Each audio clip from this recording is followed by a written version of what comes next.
Hello बच्चों, मैं आपकी उर्मिला टीचर आप सभी का स्वागत करती हूँ। हम लोग पढ़ रहे थे इको यानी अर्थशास्त्र को इको भी बोलते हैं। और हमारा चैप्टर 5 आय खर्च की संकल्पना, आय और खर्च की संकल्पना, ये हमारा चैप्टर चल रहा था। तो इसमें हमने औसत स्थिर आय और औसत अस्थिर आय, इन दोनों के बारे में हम पढ़ चुके थे।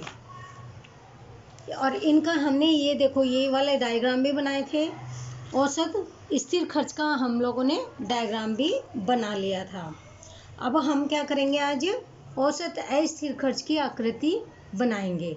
औसत अस्थिर खर्च किसे कहते हैं, ये तो हम लोग पहले पढ़ ही चुके हैं कि जैसे जैसे उत्पादन बढ़ता है वैसे वैसे औसत अस्थिर खर्च भी बढ़ता है, और जैसे जैसे उत्पादन हमारा कम होता है हमारा औसत अस्थिर खर्च भी कम होता है। और ये हमने इसके डायग्राम से बनाया था। और अब हम बनाएंगे औसत अस्थिर खर्च का डायग्राम कि औसत अस्थिर खर्च, ये टेबल वगैरह तो आप इसी में देख लो, फिर डायग्राम मैं इसमें समझा दूंगी। ये देखो, सबसे पहले इसमें क्या है, उत्पादन का प्रमाण, ये हमारा उत्पादन का प्रमाण, ये कुल अस्थिर खर्च, और ये है औसत खर्च। यानी जैसे जैसे हम अस्थिर खर्च पढ़ रहे हैं, ध्यान रखना, औसत स्थिर खर्च में तो क्या था, स्थिर खर्च तो हमारा फिक्स होता है, यानी न घटेगा और न बढ़ेगा, चाहे उत्पादन हमारा कम हो या ज़्यादा हो। लेकिन अस्थिर खर्च हमारा क्या होगा, उत्पादन के अनुसार घटता और बढ़ता है। अब इसमें देखिए, ये हमारा उत्पादन का प्रमाण है, 10, 20, 30, 40, 50, 60, 70, यानी उत्पादन अगर 10 है तो उस समय हमारा कुल स्थिर खर्च होगा 80।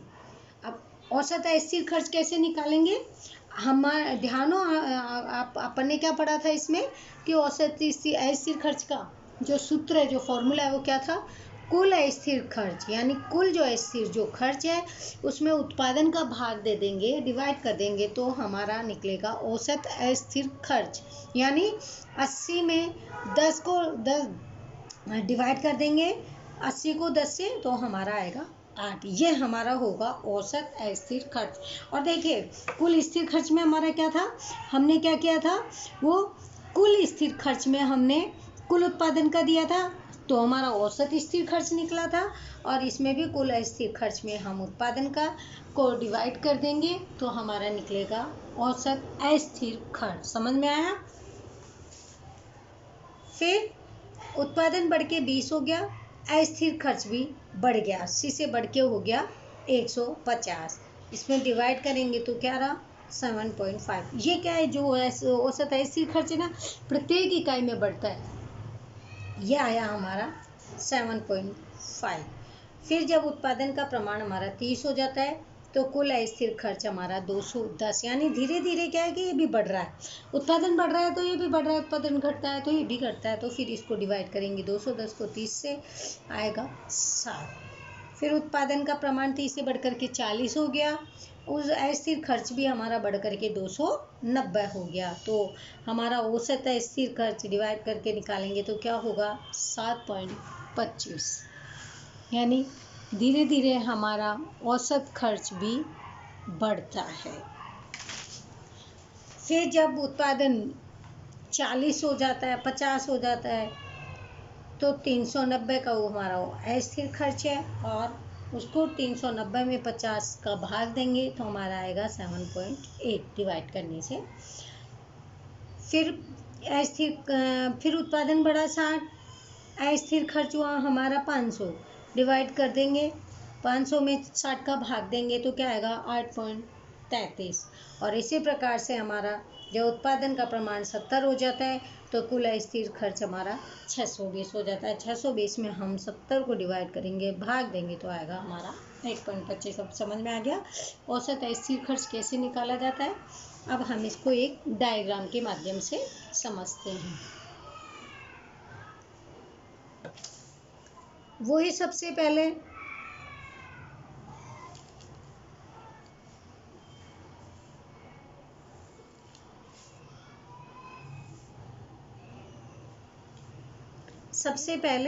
ओ एक्स वाई। अब नीचे हम क्या करेंगे, उत्पादन का प्रमाण निकालेंगे। यह हमारा उत्पादन का प्रमाण है 70। 10, 20, 30, 40, 50, ये 60 और ये 70। ये हमारा क्या है, उत्पादन का प्रमाण। ये लिखना आवश्यक है, उत्पादन का प्रमाण ये हमारा है।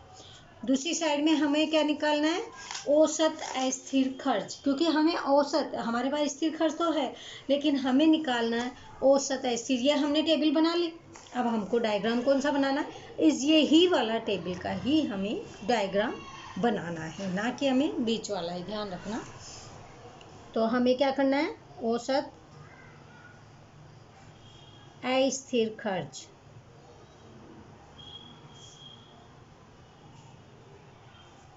वो हमारा क्या होता है, सबसे ज़्यादा हमारा 8.5 है। तो हम कैसे लेंगे, 1, 2, 3, 4, 5, 6, 7 और ये हमारा 8, ये हमारा 9, 10। हमने ये दोनों चीज़ें बना ली। अब सबसे पहले जब उत्पादन का प्रमाण हमारा 10 होता है तो औसत खर्च हमारा होता है, औसत अस्थिर खर्च हमारा होता है 8। यानी जब उत्पादन का प्रमाण 10 है तो ये हमारा होता है 8। फिर उत्पादन का प्रमाण हमारा 10 से बढ़कर के जब 20 हो जाता है तो हमारा औसत अस्थिर होता है 7.5, यानी इन दोनों के बीच में,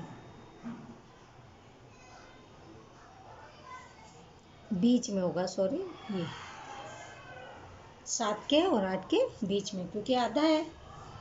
फिर जब हमारा मान लीजिए उत्पादन का प्रमाण ये बढ़कर के 30 हो गया तो ये हमारा कितना होगा, अस्थिर खर्च, औसत अस्थिर खर्च हमारा होगा 7। फिर जब वो हमारा उत्पादन 30 से 40 बढ़ गया तो ये हमारा होगा 7.25, यानी थोड़ा सा इसके ऊपर।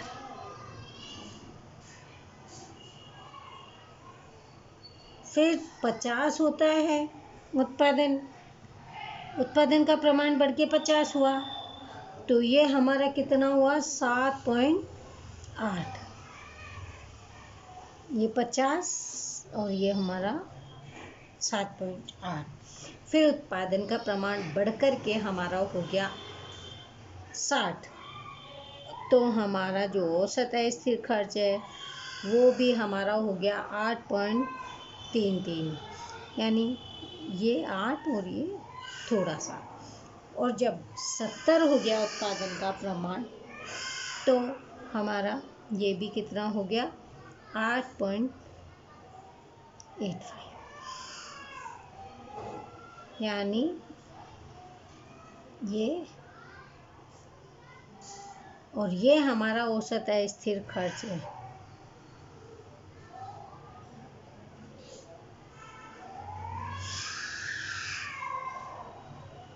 ये हमारा औसत अस्थिर खर्च आया, ये समझ में।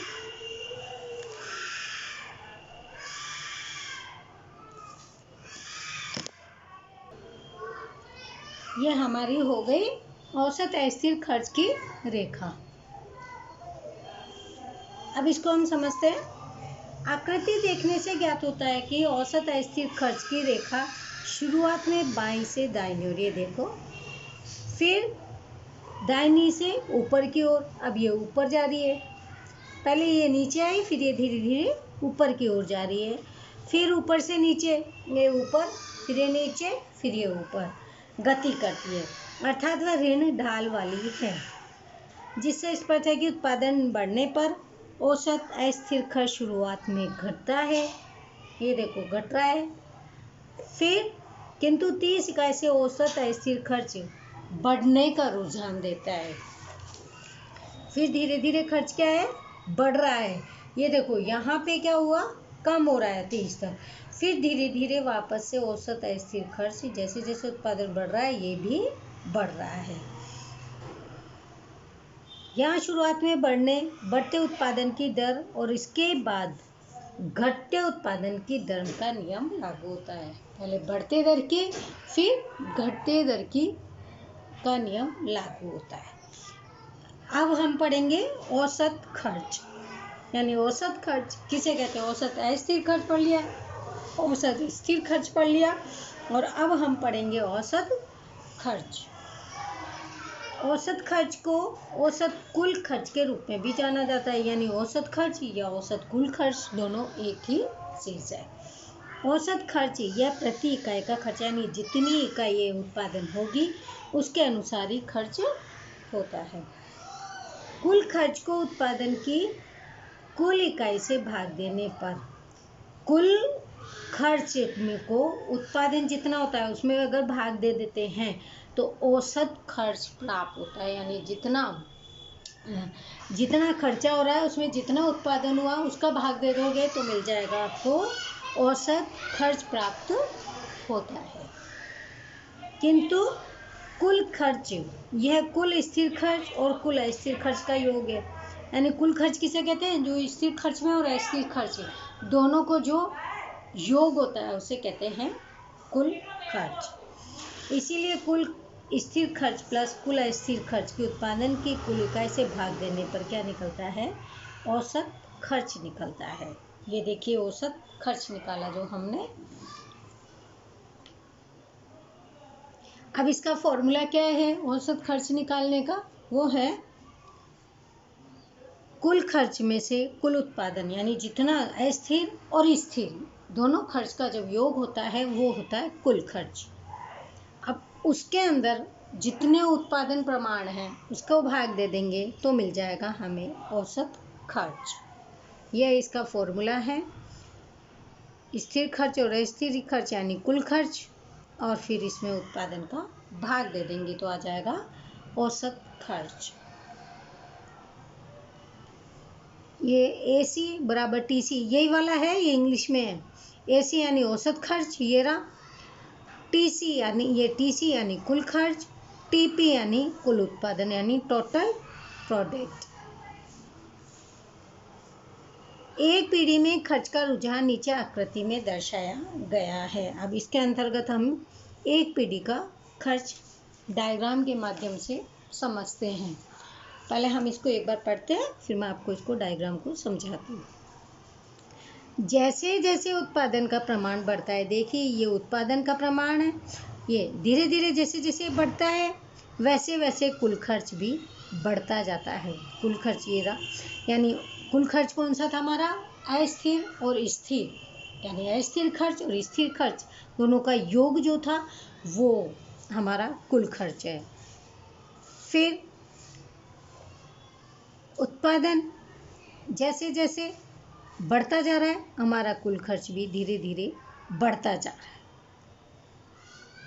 3 हुआ, उत्पादन का प्रमाण 3 इकाई हुई तो कुल खर्च हमारा 21 हो गया। फिर उत्पादन का प्रमाण हमारा 4 हुआ तो कुल खर्च हमारा 28 हो गया। फिर उत्पादन का प्रमाण हमारा 5 है, यानी इकाई बढ़ गई तो कुल खर्च भी हमारा बढ़ करके 40 हो गया। जब उत्पादन का प्रमाण हमारा 6 इकाई है तो कुल खर्च भी हमारा 54 हो गया। ये देखिए धीरे धीरे ये भी कुल खर्च जो हमारा है वो भी बढ़ रहा है, यानी औसत और अस्थिर, स्थिर और अस्थिर दोनों का योग मिलाकर के तो कुल खर्च है, तो ये भी धीरे धीरे बढ़ रहा है। और जब इकाई उत्पादन के प्रमाण इकाई में 7 हो जाता है तो कुल खर्च हमारा होता है 70। ये तो निकला हमारा कुल खर्च ये है। अब यह औसत खर्च कैसे निकाला जाएगा, औसत खर्च निकालेंगे हम ये जो हमारा कुल खर्च है इसमें से हम इसको माइनस कर देंगे। यानी ये तो शुरू में औसत खर्च है यानी इतना तो आएगा ही, लेकिन जब कुल खर्च हमारा 16 है तो इसमें से ये माइनस करेंगे तो हमारा बचेगा 8, यानी ये हमारा औसत खर्च है। इसमें से इसको कम कर देंगे तो ये औसत खर्च है। फिर 21 में से 16, यानी वो सॉरी, हाँ 21 में से 16 तो हमारा आएगा 7। यानी हम इसको कैसे निकालेंगे, इनको हम क्या करेंगे, कुल उत्पादन को में इसका भाग देंगे तो हमें निकलेगा, ये देखो ये शुरू में ये फिर 16 है, इसमें 2 का भाग देंगे 8 आया, 21 में 3 का भाग देंगे 7 आएगा, 28 में 4 का भाग देंगे 7 आएगा, 40 में 5 का भाग देंगे 8 आया, 54 में 6 का भाग देंगे तो 9 आया, और 70 में 10 का, ये 70 में 7 का देंगे तो 10 आया। ये आया समझ में आपको कि ये औसत खर्च कैसे निकालते हैं। हमारा फॉर्मूला रहा, ये कुल खर्च ये रहा, इसमें उत्पादन का भाग देंगे तो हमारा निकलेगा औसत खर्च। सीधा सीधा समझ में आया, भाग देने से ये संख्या हमें प्राप्त होती है। अब हम इसको पढ़ते हैं, जैसे जैसे उत्पादन का प्रमाण बढ़ता है, देखो उत्पादन का प्रमाण जैसे जैसे बढ़ रहा है वैसे वैसे कुल खर्च भी बढ़ रहा है। ये जो कुल खर्च है वो भी धीरे धीरे बढ़ रहा है, किंतु शुरुआत में औसत खर्च घटता है।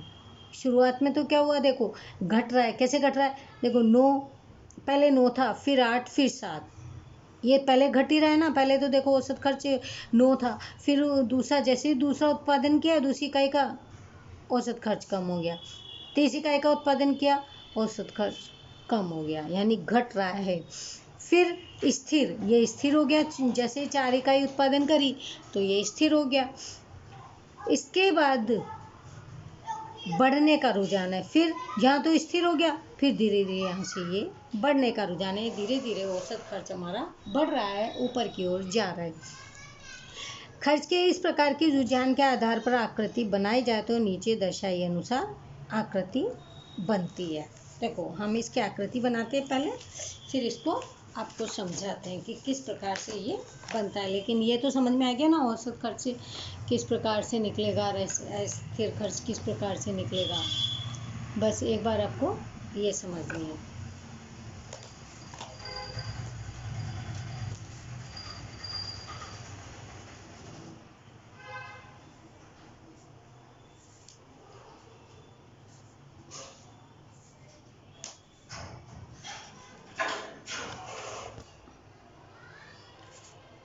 अब हम इसका डायग्राम यानी चित्र की सहायता से मैं आपको इसमें बताती हूँ कि किस प्रकार से इसका चित्र बनता है, आकृति बनती है।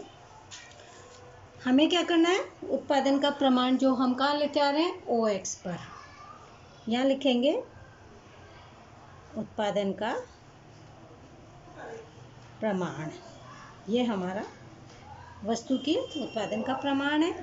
और यहाँ हम लिखते हैं, हमें क्या ज्ञात करना है इसमें, औसत खर्च, तो यहाँ लिखेंगे हम औसत खर्च। अब ये हमारा कितना उत्पादन का प्रमाण 7 है, तो हम कहाँ लेंगे, नीचे OX पर 1 2 3 4 5 6 और 7, ये हमारा 1 to 7 उत्पादन का प्रमाण, यानी 1 से 7 तक लिया। अब इधर हमारी सबसे ज़्यादा क्या है, 10 है, तो हम इधर लेंगे। अब आप 1 2 3 4 5 6 7 8 9 10 भी ले सकते हो, और 2 4 भी ले सकते हो, जैसे आपको समझ में आए। 2 4 6 8 और 10, क्योंकि हमारा सबसे ज़्यादा जो प्रमाण है वो हमारा 10 है, तो हम यहाँ लिखेंगे 2 4 6 8 10।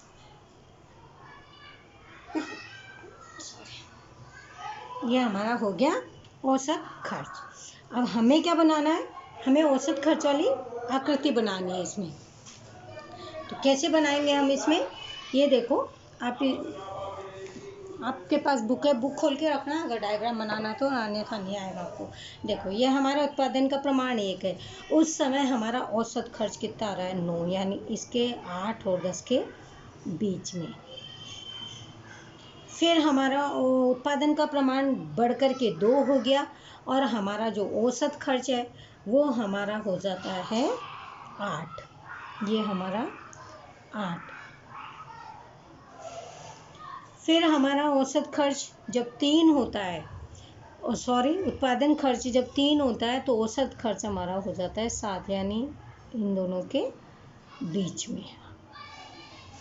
अब औसत खर्च बढ़कर के 4 हो जाता है तो ये देखो ये स्थिर है, अब इस समय ना ये घट रहा है और ना ये बढ़ रहा है। ये ऐसा, पहले तो क्या था, औसत खर्च घट रहा था, लेकिन जब हमारी 3 इकाई उत्पादन जब होती है तो ये क्या हो गया, हमारा स्थिर हो गया 4 इकाई तक। अब धीरे धीरे क्या है, हमारा औसत खर्च वापस से जैसे जैसे उत्पादन बढ़ेगा हमारा औसत स्थिर खर्च भी, सॉरी औसत खर्च भी हमारा बढ़ता जाएगा। अब उत्पादन हमारा कितना हुआ, 5 है, 5 इकाई का उत्पादन होते ही हमारी जो उत्पादन जो हमारा जो खर्च है वो हमारा हो गया 8।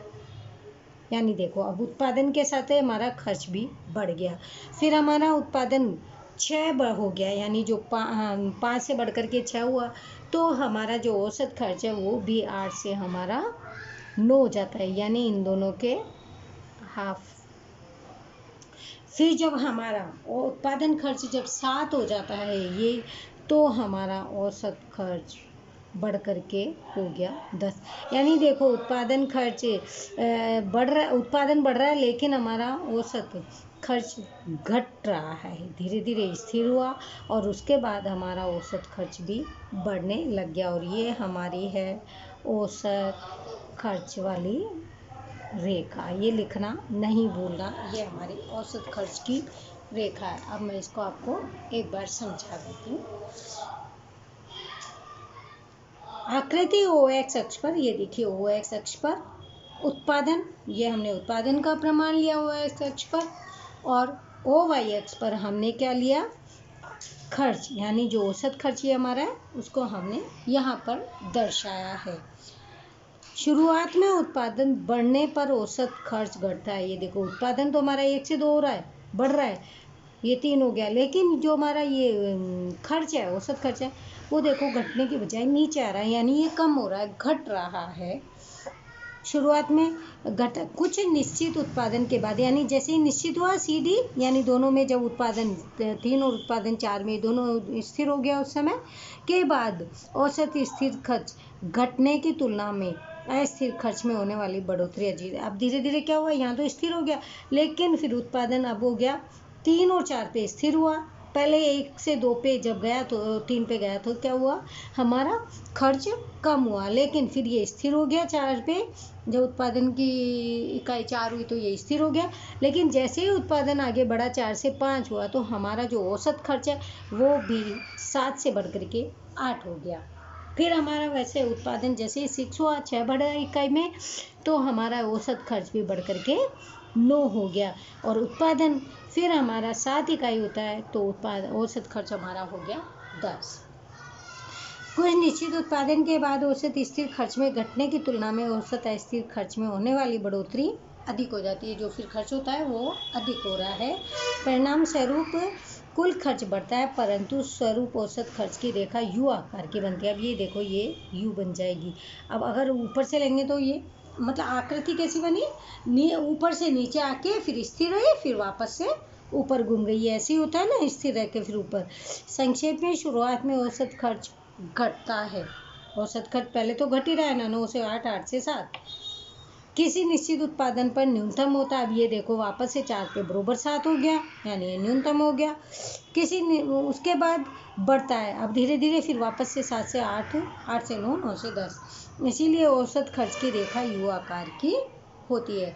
यू आकार की होने का कारण दिखा कि पहले औसत खर्च घटता है, उत्पादन तो बढ़ रहा है लेकिन औसत खर्च घटता है, फिर कुछ समय बाद वो न्यूनतम हो जाता है और उसके बाद वो फिर औसत खर्च धीरे धीरे बढ़ता है। ये था हमारा औसत खर्च। और अब हम पढ़ेंगे सीमांत खर्च। हम जानते हैं कि उत्पादन में बढ़ोतरी करने से खर्च में भी बढ़ोतरी होती है। बिल्कुल सही है ना, जैसे जैसे उत्पादन बढ़ता है वैसे वैसे हमारे खर्च में भी बढ़ोतरी होती है। कुल उत्पादन में एक इकाई की कमी या वृद्धि करने से कुल उत्पादन खर्च में भी परिवर्तन होता है। यानी अगर मान लीजिए एक उत्पादन की कमी कर दो या बढ़त कर दो तो उससे क्या होगा, जो उत्पादन खर्च होगा उसमें भी कमी और बढ़ोतरी होगी, उसे हम सीमांत खर्च कहते हैं। संक्षेप में कुल उत्पादन में एक इकाई की बढ़ोतरी करने से कुल खर्च में होने वाले परिवर्तन को, यानी आप अगर कुल उत्पादन में कुछ उत्पादन अगर बढ़ा दिया जाए तो जो उसमें जो खर्चा होता है उसमें भी परिवर्तन होगा, उसे ही सीमांत खर्च कहते हैं। सूत्र के द्वारा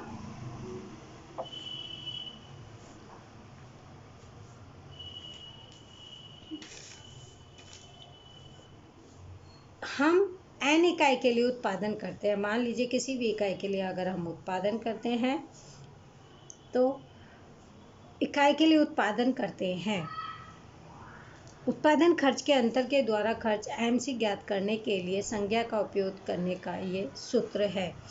MC बराबर TC माइनस TCn-1। इसमें क्या है, n इकाइयों की ये संख्या है, MSC n इकाई का सीमांत खर्च जिसे हम बोलते हैं, और TC यानी n इकाई का कुल खर्च। इकाई की संख्या, n मतलब इकाई की संख्या, MC मतलब n इकाई का सीमांत खर्च, और TCn बराबर n इकाई का कुल खर्च। तो इसका फॉर्मूला, अब सूत्र क्या करेंगे इसमें, अब इसको किस प्रकार से लिखते हैं, यानी TCn-1 बराबर, तो क्या आएगा, n-1 इकाई का कुल खर्च आएगा। अब हम MS3 यानी n बराबर 3 रखने पर अगर हम मान लीजिए 3 रख देते हैं तो कैसे करेंगे हम इसको, यानी MHC3 TC माइनस TC3-1। तो इसका फॉर्मूला क्या होगा, हम इसको फॉर्मूले में करेंगे तो किस प्रकार से करेंगे कि TC3 बराबर 21 और TC2 बराबर 16। ये इसका फॉर्मूला है जो इसका 5 सीमांत खर्च होता है। कैसे होगा, क्योंकि 21 में से 16 गए तो बचा 5, ये हुआ उसका सीमांत खर्च। माइनस करना पड़ेगा आपको, सीधे सीधे मैं बता दूंगी कि जो कुल खर्च होता है उसमें से अगर आपको सीमांत खर्च कैसे ज्ञात करना है, तो होने वाले ऊपर वाले खर्च को माइनस कर दोगे तो सीमांत खर्च निकल जाएगा। नीचे दर्शाए गए अनुसूची में तीसरी इकाई का सीमांत खर्च, ये जो तीसरी इकाई है वो सीमांत खर्च है, तीसरी इकाई का कुल खर्च और दूसरी इकाई में कुल खर्च के अंतर जितना ही होता है, अर्थात 5 है। 5 कैसे है, जैसे 5 किस प्रकार से वो बताती हूँ, 9 और 16 इसमें कितना फर्क हुआ, 5 का, इसमें तो सॉरी 7 का, इसमें कितना हुआ, 7 का, अर्थात 5। हमें याद रखना चाहिए कि सीमांत खर्च स्थिर खर्च से स्वतंत्र होता है, इसीलिए मतलब स्थिर खर्च तो हमारा क्या था, फिक्स था, न घटता है न बढ़ता है, लेकिन ये स्वतंत्र है, इसीलिए इसे कहा जा सकता है कि सीमांत खर्च अस्थिर खर्च में होने वाले परिवर्तन का खर्च, यानी अस्थिर में जो परिवर्तन होता है उत्पादन में, उसके अनुसार जो खर्चे में बदलाव होता है तो सीमांत खर्च में भी परिवर्तन होता है। यदि उत्पादन इकाई से घटकर के n-1 इकाई होता है तथा कुल अस्थिर खर्च में होने वाली बढ़ोतरी जितना ही खर्च होता है, तो सीमांत खर्च उत्पादन में परिवर्तन होने से कुल खर्च में होने वाला परिवर्तन बराबर हो जाता है। यानी जिस प्रकार से अस्थिर खर्च में परिवर्तन होता रहता है, उसी उत्पादन में परिवर्तन होता है तो अस्थिर खर्च में भी परिवर्तन होता है, लेकिन उत्पादन में परिवर्तन हो या नहीं हो, घटत हो बढ़त हो या न्यूनतम हो, तो भी अगर स्थिर खर्च है तो उसमें किसी भी प्रकार का कोई भी परिवर्तन नहीं होता है। अब ये हम उत्पादन का प्रमाण हमारा 1 2 3 4 5 6 7 ये हमारा था उत्पादन का प्रमाण। इसमें हमें क्या करना है, ये कुल खर्च हमारा दिया हुआ होगा, हमें सीमांत खर्च ज्ञात करना है। पहले सबसे पहले तो हमें सीमांत खर्च ज्ञात करना रहेगा, वो तो मैं चलो कल ही समझाऊंगी, नहीं आपको फिर इतना तो आएगा भी नहीं ना, क्योंकि डायग्राम ही होते हैं ये, यहाँ कल हम करेंगे। आज हमने ये किया औसत अस्थिर खर्च की आकृति समझी, और औसत खर्च की आकृति यानी औसत अस्थिर खर्च की आकृति किस प्रकार होती है, और औसत खर्च की आकृति, औसत खर्च में हमने क्या किया था, इनके सूत्रों को ध्यान रखना है आपको। अस्थिर खर्च में तो क्या हुआ था, कुल अस्थिर खर्च में कुल उत्पादन का भाग देने से कुल अस्थिर खर्च हमें मिल गया था, औसत अस्थिर खर्च, और औसत स्थिर खर्च में क्या किया था, कुल स्थिर खर्च को डिवाइड किया था उत्पादन से, तो हमें औसत स्थिर खर्च मिला था। और अगर हमें औसत खर्च निकालना है तो क्या करेंगे, सबसे पहले तो स्थिर खर्च और अस्थिर का योग करेंगे, यानी वो हुआ हमारा कुल खर्च। फिर उस कुल खर्च में हम जितना भी उत्पादन हो रहा है उसका भाग देंगे तो हमें औसत खर्च प्राप्त होगा। तो आपको ये सारे डायग्राम ध्यान से करने हैं, इसीलिए मैं एक एक दो दो ही करवा रही हूँ, क्योंकि आपकी समझ में नहीं आएगा। तो आज का लेक्चर हम यहीं पे रोकते हैं, आगे का कंटिन्यू हम कल करेंगे इसी सब्जेक्ट के साथ। तब तक थैंक यू एवरीवन, बाय बच्चों। और आप हाँ ये कोशिश जरूर करते रहना कि आपको ये डायग्राम वगैरह, आकृतियाँ वगैरह समझ में आ रही है या नहीं, तो हमें आप कॉल करके पूछ लेना। Okay bye.